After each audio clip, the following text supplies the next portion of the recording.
Hey guys, I'm Katherine McNamara from Shadowhunters, and you're watching TVLine. Clarissa Fairchild, you are hereby sentenced to death.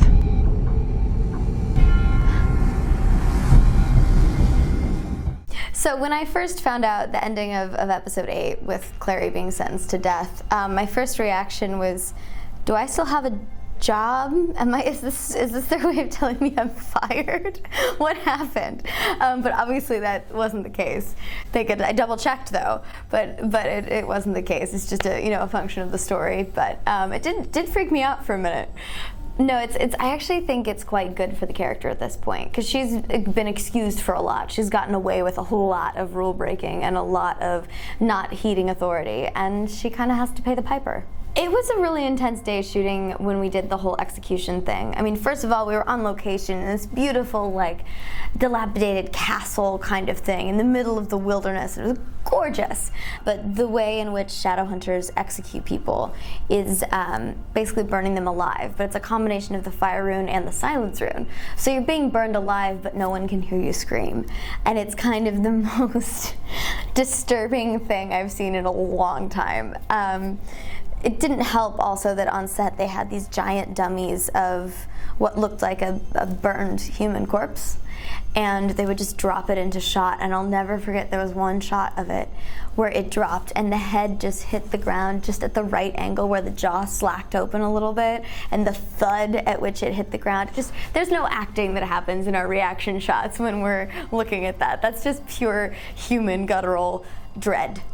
I've always loved working with Alan, but I never really got to do so in a big way until this episode, to be honest, because I was always off somewhere else doing something, trying to find him. He's just absolutely flawless actor, makes such interesting choices all the time, so fun to play with and work with, but also just one of my favorite human beings. You can't help but enjoy spending time with Alan. I mean, it had been a joke for a while of, oh, hey, well, we're gonna bring you back, because, that's what happens. We play the evil father and we kill you off and then bring you back for one more season.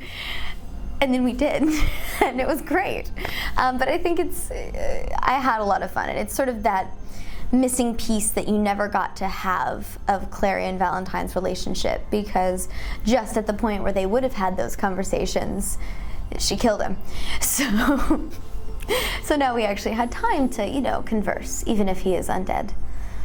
Yeah. And then I had to kill him again.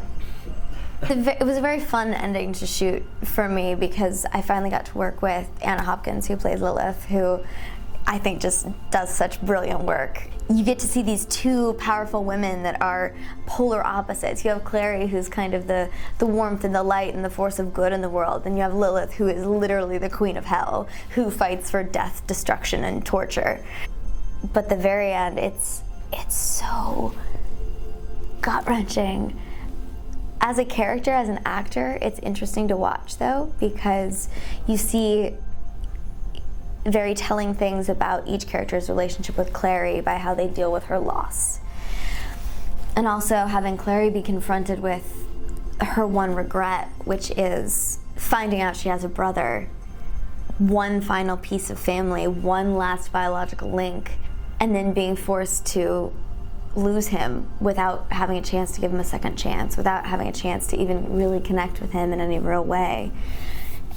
It's always a regret of Clary's, because of course she's the person to give everyone the benefit of the doubt, except maybe the Sealy Queen. But they have, unfinished business.